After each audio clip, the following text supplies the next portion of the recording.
Em uma pequena cidade afastada do interior, existia uma lenda sombria passada de geração em geração. Contava-se que, há mais de um século, uma jovem chamada Mary, conhecida por sua beleza e delicadeza, desaparecera misteriosamente. Moradores diziam que ela fora acusada de bruxaria por suas habilidades de cura e conhecimento sobre plantas medicinais, sendo perseguida e finalmente executada de forma brutal. Desde então, aqueles que ousavam falar seu nome diante de um espelho à luz de velas poderiam invocar seu espírito, que aparecia em busca de vingança, amaldiçoando aqueles que a chamavam. Em uma noite de inverno, um grupo de adolescentes da escola local decidiu desafiar a lenda. Eles eram os melhores amigos: Ana, Lucas, Rafael e Bia, sempre curiosos e dispostos a provar que não tinham medo de nada. Uma sexta-feira à noite parecia perfeita para testar seus limites. A casa de Ana era antiga e cheia de corredores longos, paredes amareladas e um espelho antigo na sala de estar. Os amigos se reuniram no local após a meia-noite, prontos para realizar o ritual. Lucas, sempre o mais corajoso do grupo, riu, achando que tudo não passava de uma história inventada para assustar crianças. Com um sorriso desafiador, ele acendeu uma vela e segurou o espelho de Ana. Todos ficaram em silêncio. Ana, com os olhos fixos no espelho, começou a falar o nome Bloody Mary 3 vezes, exatamente como diziam que se deveria fazer. A chama da vela tremeluziu e o quarto pareceu ficar mais frio. Lucas sentiu um arrepio estranho percorrer sua espinha, mas tentou ignorar. Assim que o terceiro Bloody Mary foi pronunciado, a vela apagou sozinha, mergulhando o quarto na escuridão completa. Por alguns instantes, tudo permaneceu em silêncio. Mas, de repente, um sussurro suave e arrepiante quebrou a tranquilidade. Era uma voz feminina, rouca e distante, que parecia sair do próprio espelho, murmurando o nome de cada um dos adolescentes, lenta e ameaçadoramente. Assustados, todos tentaram ligar as luzes, mas elas falharam. O celular de Rafael também estava sem sinal, como se algo invisível bloqueasse toda a conexão com o mundo exterior. Em um movimento instintivo, os 4 tentaram sair da sala, mas a porta estava trancada inexplicavelmente. Era como se algo ou alguém os tivesse aprisionado lá dentro. Desesperada, Ana começou a gritar, mas seus gritos foram abafados por uma risada feminina ecoando pelo quarto, mais forte e mais próxima a cada segundo. Lucas finalmente sentiu o pavor tomar conta de si quando olhou para o espelho e percebeu uma figura sombria e distorcida olhando de volta para eles. Seus olhos eram 2 fendas negras, sem alma, que brilhavam com uma intensidade mortal. A figura no espelho estendeu a mão e Lucas jurou que poderia sentir a presença dela se aproximando, como se estivesse saindo do espelho para o mundo real. E então, sem aviso, o quarto inteiro mergulhou em uma névoa espessa. Os amigos estavam completamente desorientados, separados uns dos outros e com medo de se mover. A voz continuava a murmurar, agora mais perto e mais ameaçadora.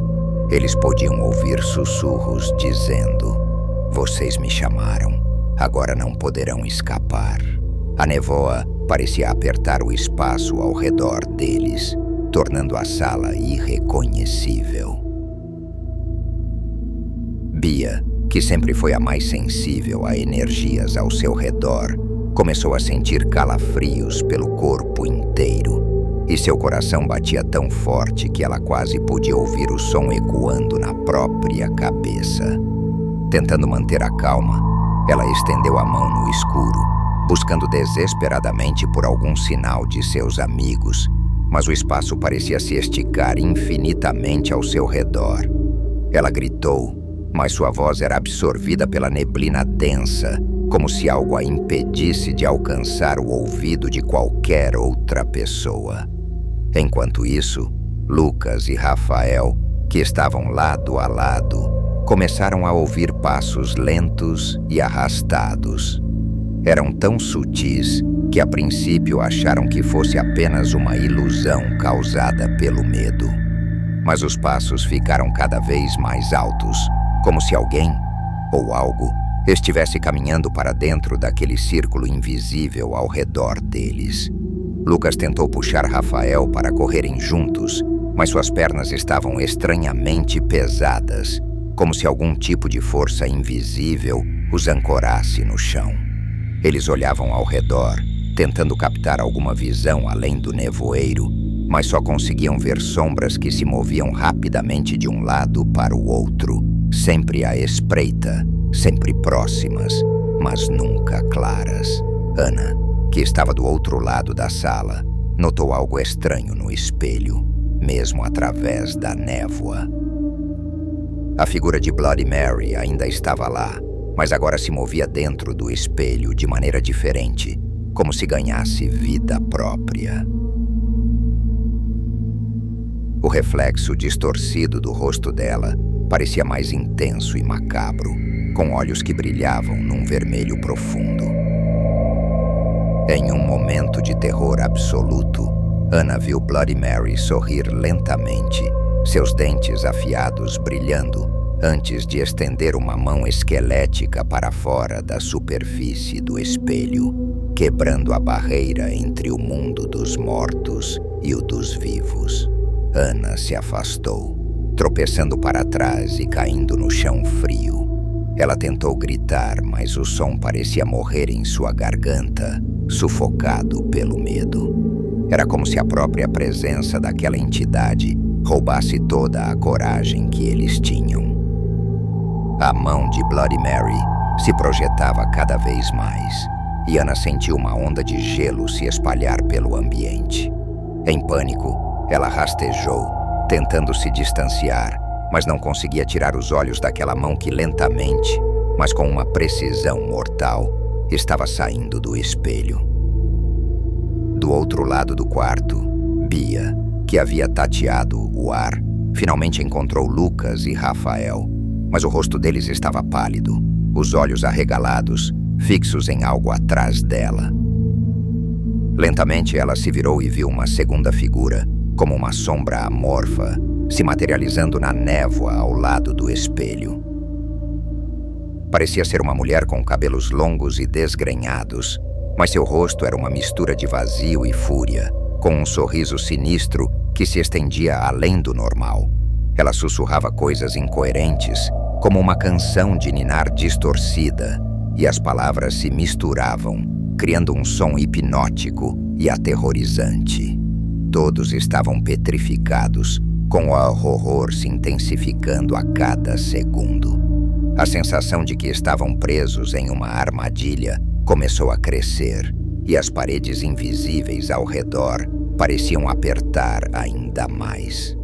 Rafael tentou rezar baixinho, mas sua voz tremia, e ele mal conseguia lembrar as palavras. Cada um deles agora era assombrado por lembranças antigas, visões de rostos esquecidos, vozes familiares que chamavam seus nomes. Era como se o espírito de Bloody Mary estivesse brincando com a mente deles, distorcendo suas memórias e alimentando seus medos mais profundos. E então, uma última risada ecoou pela sala, um som que parecia vir de todos os lados ao mesmo tempo, enquanto a figura de Bloody Mary se aproximava de Ana, que estava caída. Ela sabia que precisava fazer algo, mas seu corpo não respondia, paralisado pelo pânico absoluto. No último instante, quando a mão de Bloody Mary estava prestes a tocá-la, Ana sentiu uma onda de adrenalina invadir seu corpo. Lutando contra o medo paralisante, ela sussurrou o nome de cada um dos amigos, chamando-os para que juntos pudessem resistir.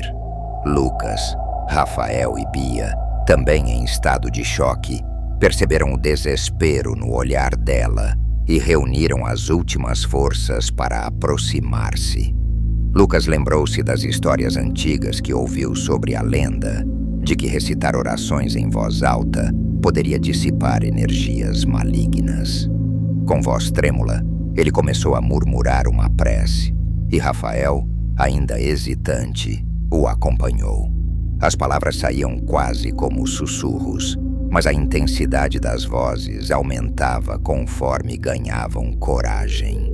O ambiente parecia tremer com cada palavra, e a figura de Bloody Mary hesitou, como se estivesse enfrentando uma barreira invisível. Bia, percebendo que as orações estavam surtindo efeito, agarrou a mão de Ana e se juntou aos demais.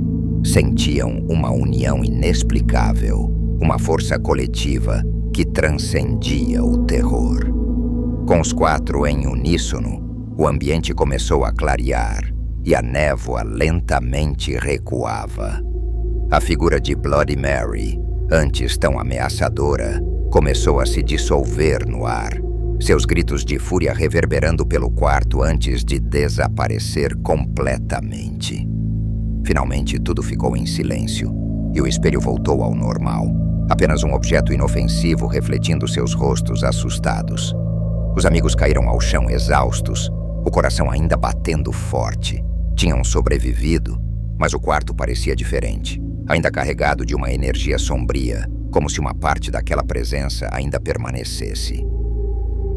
Ao saírem apressados da casa, sabiam que algo em suas vidas havia mudado para sempre.